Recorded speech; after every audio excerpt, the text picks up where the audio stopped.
বিসমিল্লাহির রহমানির রহিম। আসসালামু আলাইকুম রহমতুল্লাহ বরকাতু। পাবনার ঐতিহ্যবাহী আরিপুর হাটে আজকের মাছের বাজার এবং কাঁচা সবজির বাজারের দাম দেখি এবং দেখবো এবং করবো। ভাই ইলিশ মাছ কত করে? এটি কত? আর এটি ভাজতে কোনটা কত রে? এডে আর এইডে না 750 আর এইডে 650 আর এইডে কত? এই মাছ ইলিশ মাছের বাজার এডে 700 600 800 এরকম। এ মির্গি কত? লজি এ লজি কত কত? আর এই বড় বিলাত ব্রিগেড 400। মোটামুটি মাছের দাম কিছু টাকা। ব্রিগেড কত? এটি কত? 350 আর তোমার 20 টাকা যাবে। তোমার কাছে বেশি দাম চলে না। 320 আর লজি কাকা 240 টাকা কোনে। 240 এক ঘাড়িয়ার বাইম এডে কত? এ হলদার ঘাড়িয়ার বাইম কত রে? কত এডি কত গো? এডির দাম কত? 1000 আর এডি 1200 আর এডি 600 আর চিংড়ি 1200 না? ঘাড়ে কত? আরে রে এ সাদা ইঞ্চি কত ভাই? 100 টাকা। মোটামুটি ভালোই মাছের আমদানি। দামটা মোটামুটি রোজা হিসাবে কম আছে। আজ জুম্মার শুক্রবার, দ্বিতীয় রোজার দিন। পাঙাশ কত? পাঙাশ কত? 200 আর 220।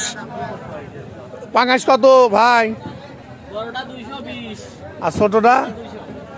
রমজান মাসের দ্বিতীয় জুম্মায় আজকে 14/3/2025 রোজ শুক্রবার। কাঁচা বাজারের বাজারটা দেখা হবে। কাঁচা বাজারের দাম কত? কফি কত? কফি কত? কয় টাকা কেজি? 10 টাকা পিস। আর এই বাগুন শশা 40। আলু কত? 20। আর এই মরিচ 1 কেজি 60 টাকা। এই সমাজ কত? আর করলে সাইজ নে কত ভাই? 160 আর করলে সমাজ কত? আর ওই বাগুন ঢপ বাগুন 40। আজ 14/3/2025 রোজ শুক্রবার, রোজার দ্বিতীয় জুম্মা। আজকে মাছের বাজার এবং কাঁচা তরকারির বাজার এখন ঘুরিয়ে দেখতেছি অনেকটাই দাম কম এবং লোকজনও আছে মোটামুটি ভালোই। বেচা কিনা অনেক দাম কিন্তু অনেক কম, বাড়ে নেই আগের মতো।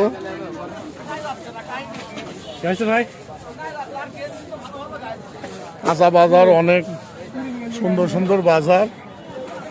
দাম একেবারেই দাম কম, সপ্তাহের দাম কম। ঢপ বাগুন 30, লম্বা বাগুন 30, লাউ 30, শশা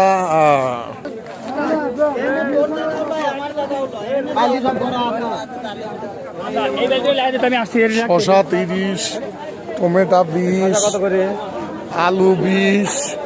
মানে সব কিছুর দাম একেবারেই কম, মানে সেই কম। মরিচ 60। মানে সপ্তাহে আগে অনেক যেরকম দাম বাড়ে আগে এরকম দাম বাড়তি নাই। দাম অনেকগুলোই কিনার মধ্যে আছে এবং সবারই হাতের কিনার মধ্যে আছে। যাই হোক, আজকে 14/3/2025 রোজ শুক্রবার, রোজার দ্বিতীয় জুম্মা। আজকে হাটের কাঁচা বাজারের রেট সপ্তাহের দাম অনেক কম। লাউ 30, মরিচ 60, পটল 60, টমেটো 10, বাগুন 30, করলে খালি দামটা একটু বেশি 60, করলের 80 আর হলে সাইজ নিয়ে 160। এই তো আজকে বাজার। আজকে হাজিরহাটের এই হচ্ছে আজকে কাঁচা তরকারি এবং মাছের দাম দর। মুয়ালু 20, মোয়ালু বড় বড় মোয়ালু 20 টাকা। যাই হোক অনেক দাম কম, হাটের লোকজনও অনেক বেশি, ক্রেতাও অনেক বেশি, আমদানিও অনেক বেশি। যাই হোক সবাই ভালো থাকবেন, আসসালামু আলাইকুম।